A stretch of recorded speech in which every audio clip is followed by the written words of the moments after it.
Dr. Anna Bowden is an assistant professor of New Testament at Louisville Presbyterian Theological Seminary.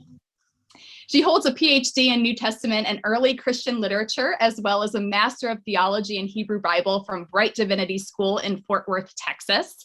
Her Master of Divinity is from Austin Presbyterian Theological Seminary, which is where I met Anna. And I'm so glad to see that we actually have an Austin Seminary professor here with us. Hello to Louis.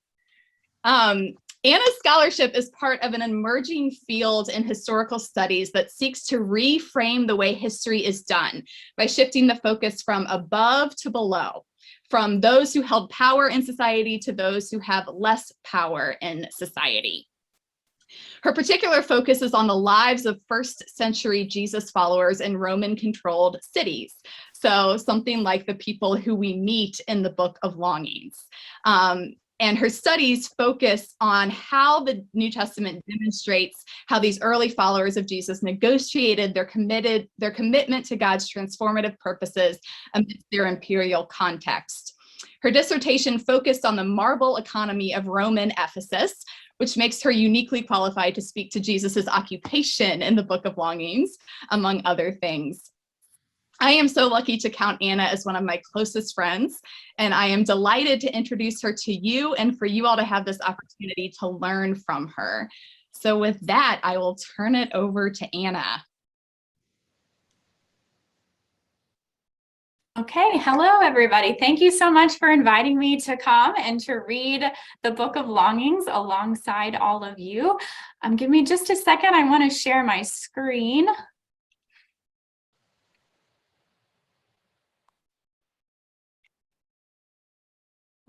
Hold on, I think I did that wrong. And while you're doing that, Anna, I'm actually just going to mute everyone, so you may have to unmute yourself. Okay.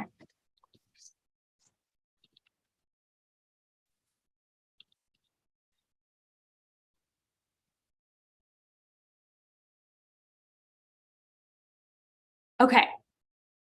Everyone can hear me and see the screen?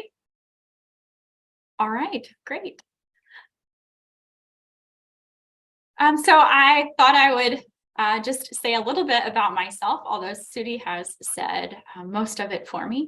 But I went to Austin Seminary where I got to meet Sudi, and both her and her husband Brent, who have become dear friends to us and our family. I'm a graduate of Austin Presbyterian and Bright Divinity School, and I work here at Louisville Seminary. This is a picture of me and my spouse Brent and our dog Shiner at the Louisville Pride Festival representing Louisville Seminary. And then below is a little bit of my work. As Sudi mentioned, I do some work on the marble economy, specifically reading Revelation from the perspective of the poor laborers within the marble economy of ancient Ephesus. So here's just a kind of brief outline of some of the things that we'll look through today. We're going to look at negotiating Roman occupation, what it looked like for these early Jesus followers to live amidst the Roman Empire. We'll spend some time thinking about reproductive choice in the ancient world. What options did women have?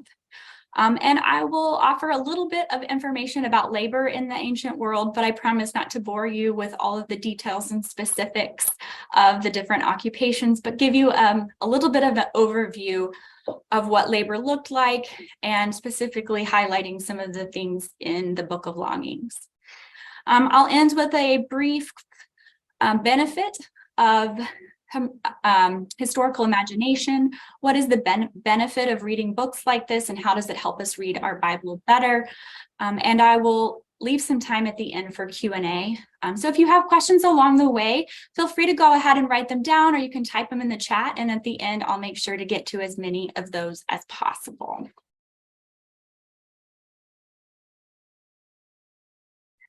Before we get to Roman Judea in the first century, the kind of setting for the Book of Longings, I want to start with Alexander the Great. And I start here because Alexander's military conquest let loose in the world the process of Hellenism. So Alexander the Great influences all of the world in terms of the spread of Greek culture. So military victory is never just about winning and losing battles, but it's also about the interaction of the military with the people to whom in the areas that they're conquering. What are these interactions between the military and the conquered people? How do they negotiate their way? Alexander's military campaign set in motion the spread of Hellenistic culture throughout the territory that he claimed, specifically the spread of Greek language through people presence, through the militaries, and the people that came to support the militaries, through local alliances that he sought in the cities that he conquered, through urban development, through the building of cities in the areas he conquered, through these bringing in of roads, and through syncretism. So he brought some of the Greek gods and they blended with gods in other areas. So with the spread of Hellenistic culture, the world was becoming more multicultural. And we can see these interactions reflected in the Pentecost scene in Acts 2. How is it that we hear, each of us in our own native language, Parthians, Medes, Elamites, and residents of Mesopotamia, Judea and Cappadocia, Pontus and Asia, Phrygia? The list goes on, but note this account is written in Greek. The big question of the day is, how do people make their way in a multicultural world dominated by a Hellenistic culture? So ignoring Greek and Hellenism wasn't really an option. Some fought it, others joined it, but many straddled the divide, keeping one foot in both worlds. We can see some of that here in the translating of the Hebrew scriptures into Greek.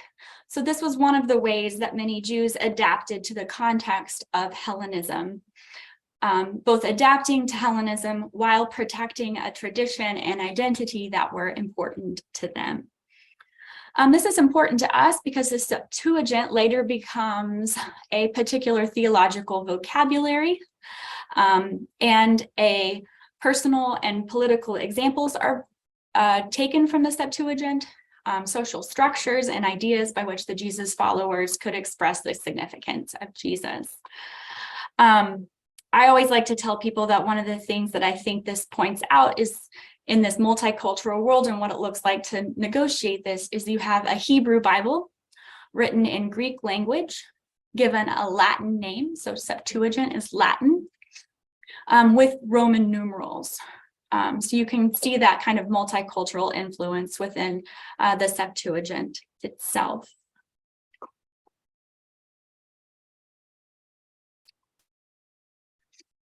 So in 63 BCE, Rome takes control of Judea, and a century of Judean independence comes to an end.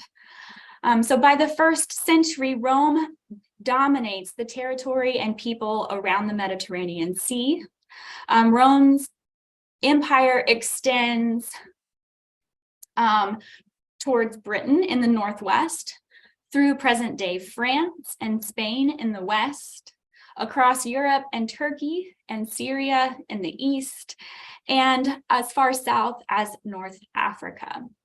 It's estimated that Rome ruled anywhere from 60 to 65 million people, and it influenced every aspect of a person's life.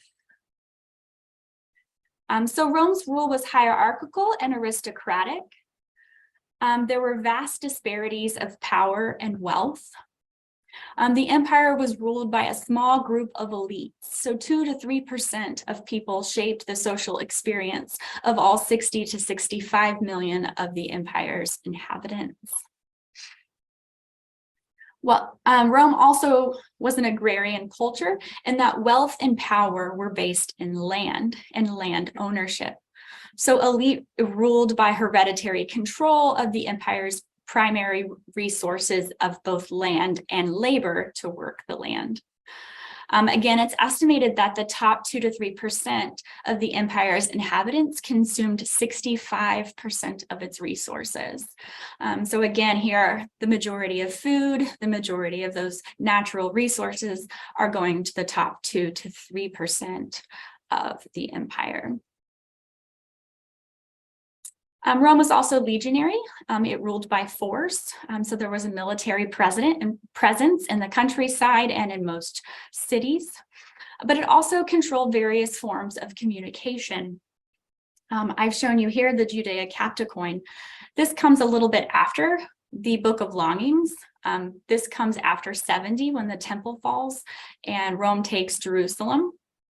So you see here the palm tree signifying Jerusalem, and you see a woman in mourning and a captive with his hands behind his back. And Vespasian minted this coin after the Jerusalem temple fell when Rome took control. So through these visual media, Rome showed and communicated that it was powerful and in control. Rome also touted an imperial theology. It claimed election by the gods. So a popular phrase for the emperors they were thought of as sons of God, a phrase that we often hear in our Gospels. And here is an image from Ephesus, an inscription where you can see Divi Augusto. So you can see the deification here of Augustus.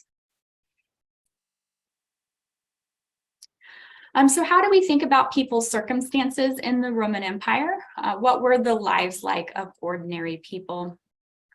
Since we can't really know a lot about the ordinary everyday people, we often turn to social and economic models for help discussing the lives of the non-elites. And I've given this chart to Sudi to put in the chat and to send to everyone so you can see a bigger version of it. So Steve Friesen and Bruce Longenecker, both scholars in Texas, one at Baylor University and the other just retired from the University of Texas, have developed a helpful scale for thinking about the economic resources of people in the Roman Empire. And I've put that scale for you here. PS1 just stands for poverty scale, and the different 1, 2, 3 through 7, showing those different levels. On the end, you see Friesen and percentage and Longenecker and percentage, and you can see how they differ, but really they both have a top 3% that they think has the most of the resources. So you can see anywhere from about 50 to 70% of the people are living just at, below, or just above subsistence. So the majority of people are worried about making sure they have their daily bread.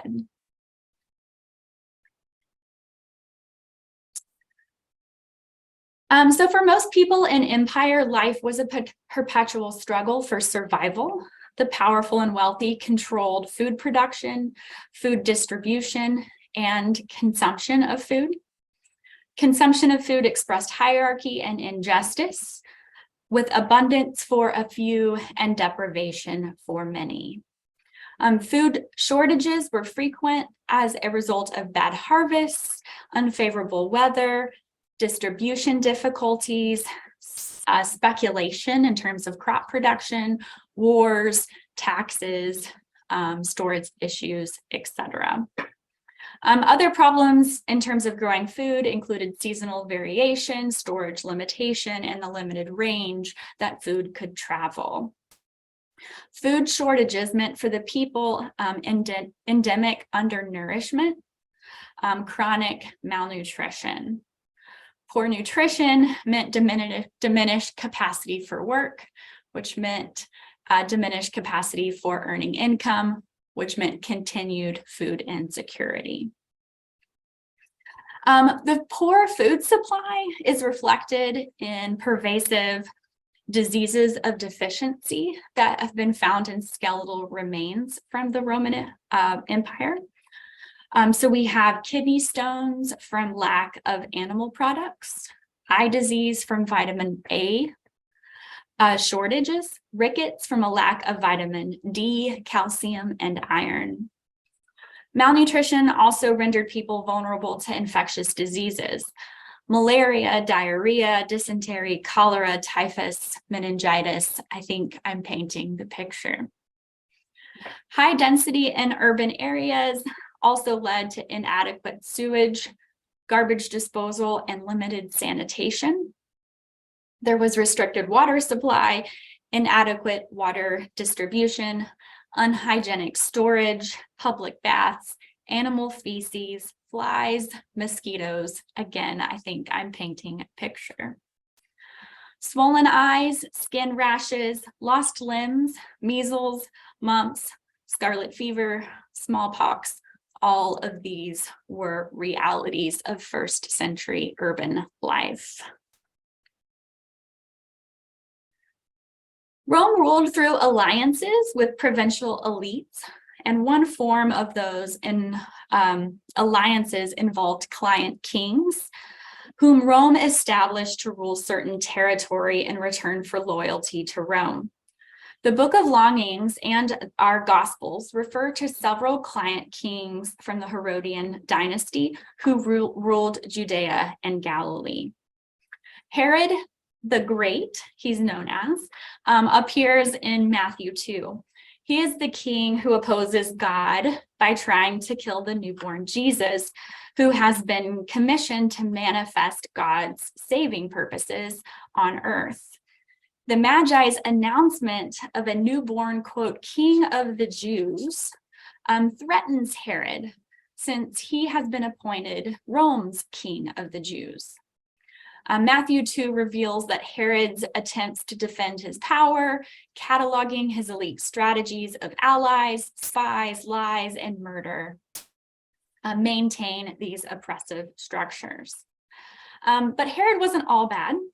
He built many structures in Jerusalem, Samaria, Caesarea, and beyond, including enlarging and rebuilding the temple in Jerusalem. Such building projects were good for employment, but they also required funding. When rulers build, taxes increase and the peasants pay. Herod also seemed to be strategically respectful of the Jewish religious practices, not really getting in the way of the Jewish festivals. But he also needed to honor his bosses in Rome. So he built a temple to Augustus in Samaria. He built a theater and amphitheater in Jerusalem. And he even went so far as to place an eagle, a symbol of Roman power, on a gate in the Jerusalem temple. Upon his death in 4 BCE, the kingdom of Herod the Great was divided up among 3 of his surviving sons. Antipas was given the region east of the Jordan. Philip was given the region of to the northeast of the sea, and Archelaus was given the regions including Jerusalem, Samaria, and Judah. So you can see those represented there in the map. So our story today, we'll see, comes from from Galilee, so that would have been under Herod Antipas. Matthew 2:22 briefly mentions Herod's son, Archelaus. He rules Judea in place of his father Herod, and that's really all we see in the Gospel of Matthew. Archelaus's tumultuous rule wouldn't last very long, though. The Romans disposed him and transformed his territory into the Roman province known as Judea. Under Archelaus in Jerusalem, crowds urged Archelaus to lower taxes, to remove the sales tax, to release prisoners, and to appoint a new high priest. Riots break out under his rule over the Passover, and soldiers kill some 3,000 in an attempt to restore order. So we have these riots beginning under Archelaus's rule. In Sepphoris, from the Book of Longings, the city that's frequently mentioned there, Judas, another character that she builds on, is the son of a rebel who had been put to death by Herod the Great. So Judas attacks the palace in Sepphoris and takes its weapons and loots its property, all of this according to Josephus. So groups led by Judas and other rebels continue to attack Romans and the elite who work with the Romans, so the elite Judeans who work for and with the Romans through these various guerrilla raids. Augustus eventually exiles Archelaus to Gaul, and Judea becomes a province of the Roman Empire linked to Syria and ruled directly by Roman governors instead of a king. The most famous governor is Pontius Pilate, who ruled from 26 to 36 CE. Herod Antipas continues his reign until about 39. During Herod Antipas's reign, he built a new city on the western shore of Galilee, which he named after the Emperor Tiberius, son of Augustus. Philip ruled until his death in 33. He also founded and named a city after the Roman emperor, Caesarea Philippi, in the New Testament. So whenever power is asserted, it is inevitably resisted. Popular resistance plays an important role in shaping events. The conflicts reflected in the Book of Longings and somewhat in our New Testament Gospels reflect complicated collisions between Rome's colonizing forces and the ambiguous roles of local leaders and the wishes of the powerless people. These collisions represent expressions of considerable discontent with Herod's rule and hopes for a better future, aspirations for Judean independence, considerable diversity of perspectives among Judeans, Roman insensitivity to local dynamics, local elites trying to please foreign masters while maintaining their own interest, violent assertions of some disgruntled locals, and a non-violent mix of accommodation and protest by others. We see this negotiation at play in the novel, The Book of Longings. Anna's family is described as a Greek-loving family and as Roman sympathizers, yet her brother is a zealot. So we see here those two different ways of responding to Roman rule. One, embrace it and work with it. The other, violently reject it. We also saw this in her family walking through the street. Some people in the town supported her family and other people spit at them and jeered. We can even see it play out in the people with positions of power in the novel. So Herod Antipas and Pilate walk a delicate line not to cause upheaval when trying to decide what to do with Jesus. They keep sending him back and forth.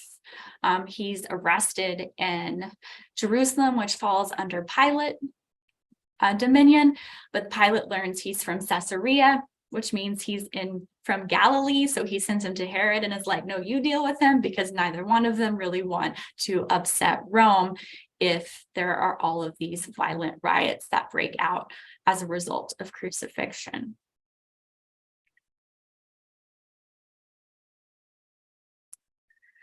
For 21st century people, words like temple and priest suggest religious places and personnel separate from politics and economics.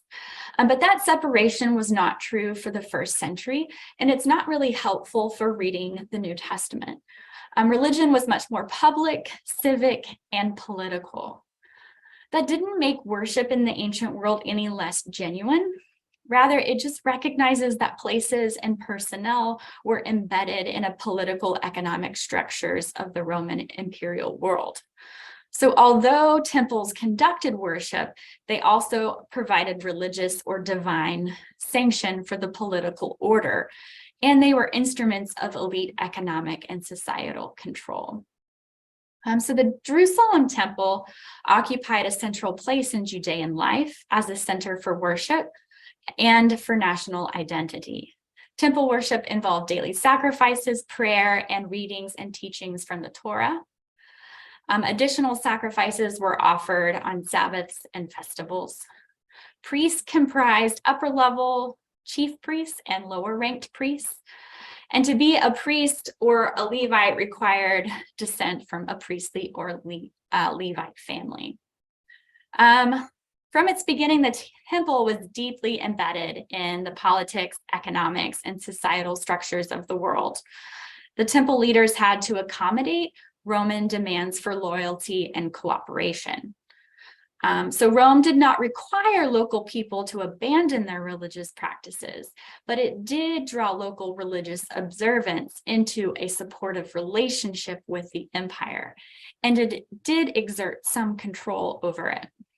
So for example, the Roman governor appointed the chief priests, and the Romans kept the chief priests' garments in Jerusalem at the fortress. So whenever it was time for the festivals, the chief priests had to go to the fortress to get their clothes for those festivals. So it was a way for Rome to keep checking in. In addition, sacrifices were sometimes offered in the temple for the Roman emperor. Here, it's important to emphasize the for and not the to.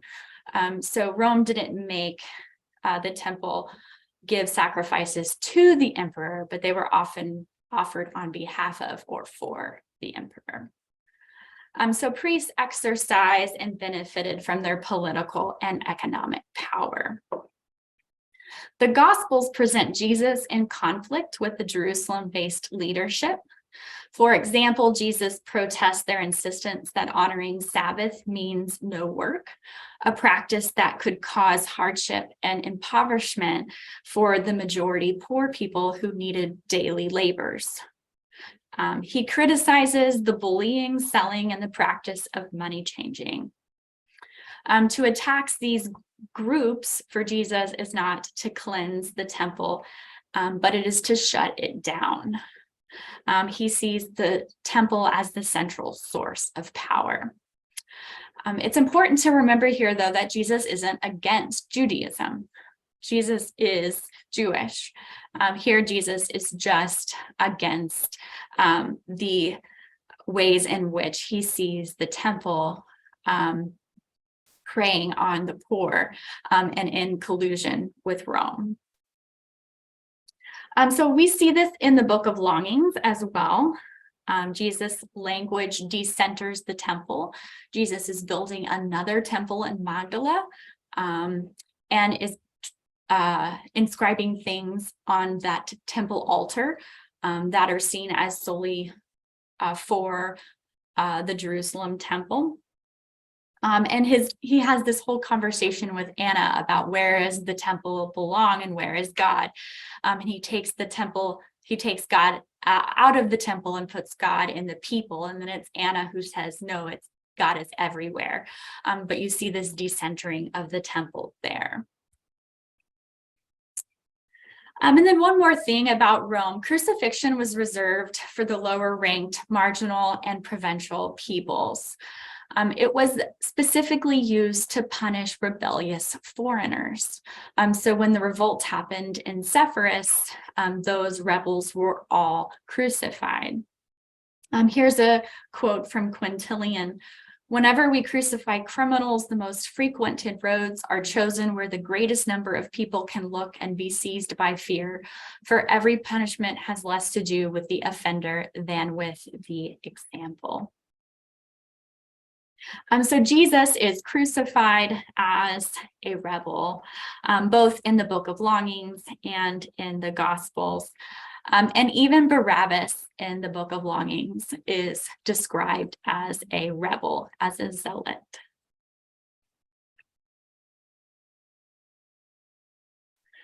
So while it might come as a surprise, family planning was not outside of the ancient woman's realm of possibility.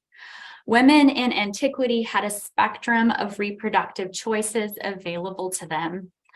Although it is improbable that a majority of women would choose to forego childbirth altogether, textual evidence does point at least to the existence of some. Multiple ancient sources attest the availability of oral contraceptives and anti-fertility pessaries. The need for and use of these pregnancy preventatives necessitates at minimum the existence of at least a few women who choose to forego childbirth. Papyri from Egypt contain the earliest known prescriptions for preventing conception, but plenty of Greek, Roman, and even Jewish sources attest the practice in the Greco-Roman context too. Pliny the Elder, Cyrannus, Scribonius Largos, Galen, and the Talmud all include dialogue around or prescriptions for contraceptives and abortifacients. Common plants used include pomegranates, silphium, pennyroyal, artemisia, rue, Queen's Anne's lace, myrrh, wild cucumber, juniper, aloe, birthwort, willow, mint, to name only a few. These herbs were all widely and readily available, making family planning accessible to more than just the elite. Olive oil and honey mixed together were thought to cause the uterus to close when applied to the uterus prior to sex. White lead, cedar or balsam sap, and a clump of fine wool were similarly thought to prevent the passage of sperm. As Juvenal pointedly remarks, we've so many surefire drugs for contraception or killing an embryo. In fact, silphium became so popular that it was depicted on Roman coins, such as the one pictured here. And it was recorded that in 93 BCE, 30 pounds of it were imported to Rome. Aside from medicine, other evidence points to the existence of family planning. Infant exposure was a known practice in the ancient world. For a variety of reasons, there were times when parents chose to abandon unwanted infants in public spaces or in the wilderness. One of the most common motivations was poverty. During famines, it became even more common. Other reasons were social stigma attached to Roman laws. Roman laws also sought to incentivize birth, and imperial ideology touted fertility as a foundation of its rule. So Augustus introduced new policies to encourage couples to have multiple children. While he didn't outlaw abortions or contraceptives, he did try to encourage couples to have children. This need to incentivize birth suggests that at least some women chose to minimize their family size or forego childbearing altogether. Seneca also hints at family planning. He writes to his mother, "You who were soundly trained in an old-fashioned and strict household have not been perverted by the imitation of worse women that leads even the virtuous into pitfalls. You have never blushed for the number of your children as if it taunted you with your years. Never have you, in the manner of other women, whose only recommendation lies in their beauty, tried to conceal your pregnancy as if an unseemly burden. Nor have you ever crushed the hope of children that were being nurtured in your body."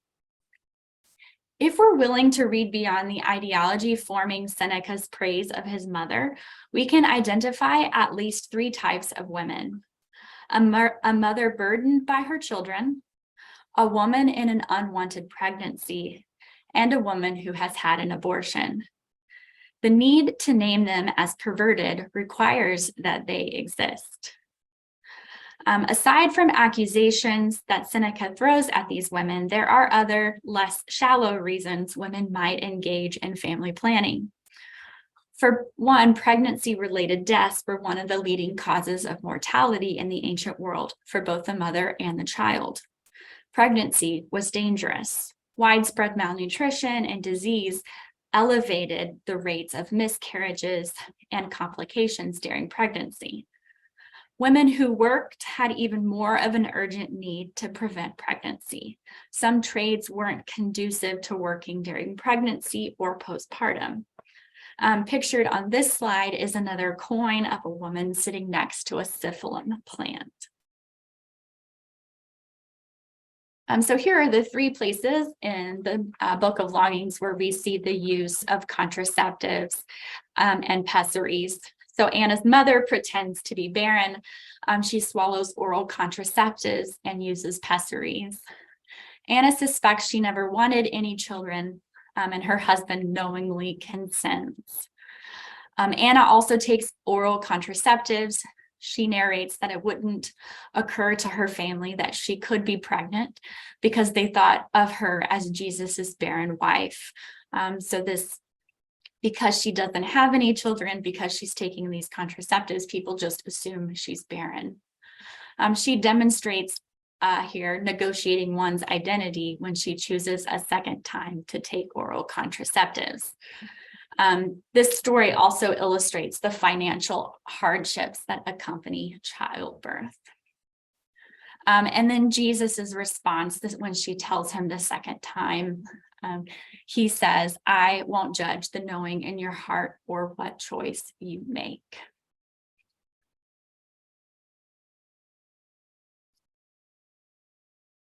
So lastly, a little bit about labor. When we think of labor in the Gospels, we usually think of an agricultural laborer, a fisherman, a shepherd, a farmer, a landowner. But recent research in the ancient economy suggests that the economy was much more complex and encompassed more than agriculture. So there were many more hands at work. So scholars are working now on kind of teasing out the various economies that existed in the ancient world. You have labor in textiles, for example. You have pottery. You have work done on cooking shops and kitchens. And then, of course, in the marble industry or stonemasonry work. So the novel does a good job of recognizing the numerous building projects and the jobs that these building projects created around the area. The novel also does a good job of recognizing that day laborers were common and that work required commissions from the wealthy or building projects in the cities. Jesus traveled to cities to find work. One thing that the novel, I think, doesn't get quite right, though, is that there is a distinguish between skilled labor and unskilled labor. So Kidd describes Jesus as both a carpenter and a stonemason and a fisherman when necessary. It was likely that if he was a skilled laborer, though, he only worked in one of those trades. So he was either a stonemason or a carpenter, not doing skilled labor in both of those. And so here, for example, this is a sarcophagus that was found in Ephesus. Ephesus was a major stone building city with a huge marble economy. And you can see on the side of the sarcophagus a workshop scene. So you see on the left side a progression towards the right. And the first worker you see is sitting down. The second worker is standing but leaning over a table. And the third worker is completely upright and even has a servant behind him holding a tray. So the workshop was hierarchical. You had skilled laborers who worked their way up and some had higher status. And then you had unskilled laborers. So the people who carried around the tools, the people who took away the debris, the people who carted the material from one place to another. So it's unlikely here that Jesus was one quarrying stone in a marble quarry, which is a different kind of skilled labor, and then going over to Magdala and carving a chariot of fire and a menorah on a stone altar table. The skilled labor required in quarrying was different from the skilled labor required in fine sculpting. And fine sculpting, like the kind you would have here, is a much more skilled task that takes years of training, and one that you work up to. Yet, I really like that she takes the emphasis off of Jesus as solely a carpenter. This tecton, this word that we see in the New Testament, Jesus is described as this once, a teknon, a worker.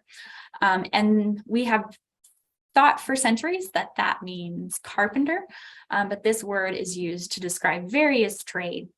And Jesus being depicted as a carpenter probably has much more to do with the way that 16th century painters painted him as a carpenter than it does with what is actually in our biblical text.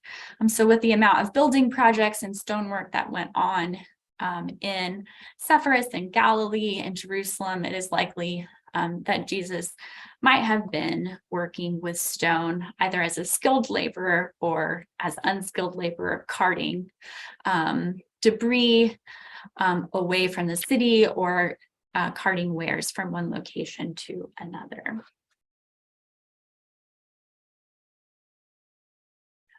So historical imagination is what I say this book does. It takes some historical facts and it says, how can we imagine these stories differently? And scholars are doing this kind of work too. So I've put 3 books here. Peter Oakes was kind of one of the first people to do this. He come with his book, Reading Romans in Pompeii. He imagines different characters all living in Pompeii and reads Romans through their eyes. One of them is a female stone worker. And then more recently, both of the books on the right and left have been published. One just came out this month, and the other is coming out at the end of the year. Both of these spend time imagining different beggars. So Zhenya's work names different female beggars and gives their interpretation of Matthew 6, this from the Sermon on the Mount and begging for daily bread.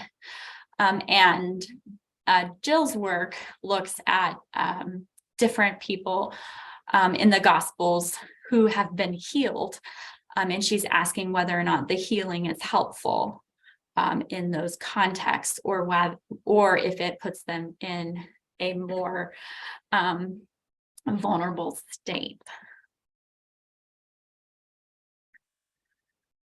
So here are some things that I think are beneficial from the work that Sumant Kidd has done in this novel. First, she uses a hermeneutic of imagination.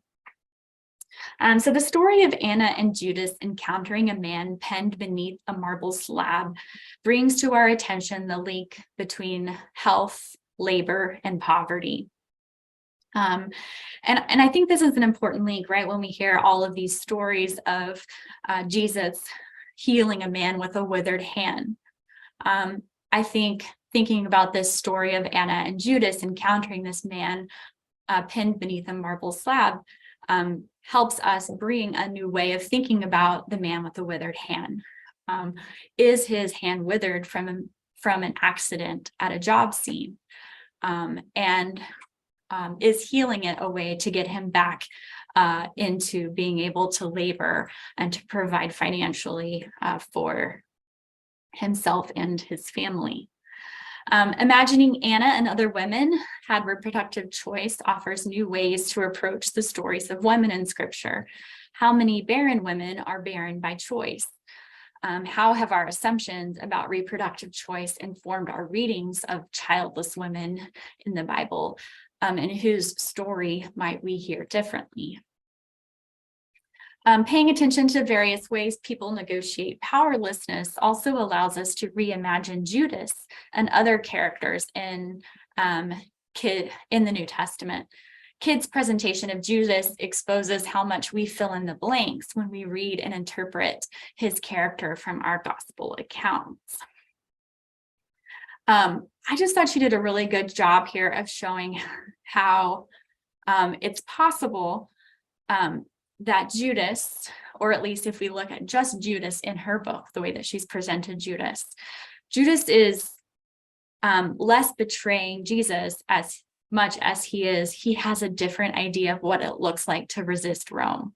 So he thinks that violence is the only way to bring the powerful down, and Jesus thinks nonviolence is the only way. And that these are just different representations. And so these very different positions are what caused Judas to act the way that he did, and not this kind of black behind the doors betrayal that we often think of, that this actually came from a deep conviction.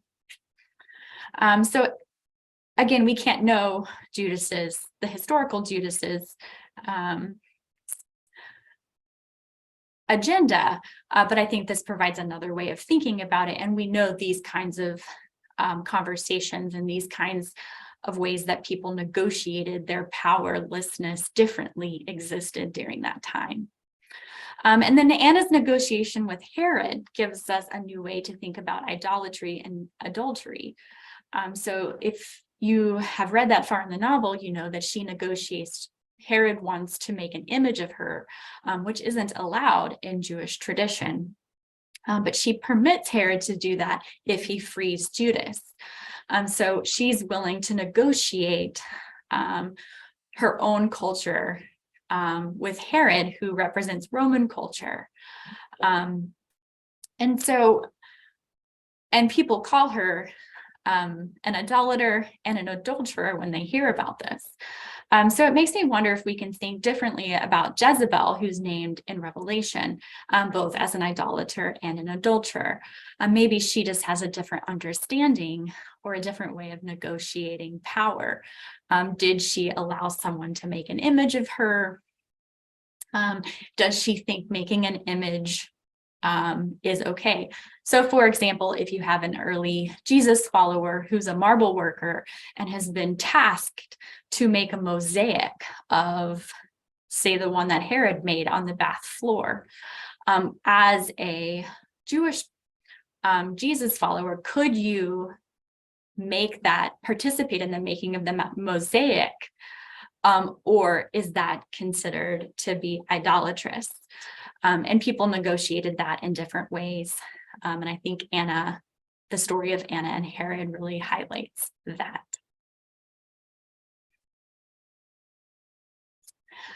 So I promised I would leave time for questions. I hope I haven't thrown too much at you. I'm going to stop screen sharing. I did leave 2 books here that I would recommend if you're interested in more. I picked both of these because they're both under 180 pages, 150 to 175 pages. And they're both inexpensive, less than $30 on Amazon. So if you're interested, I can share those titles with Sudie.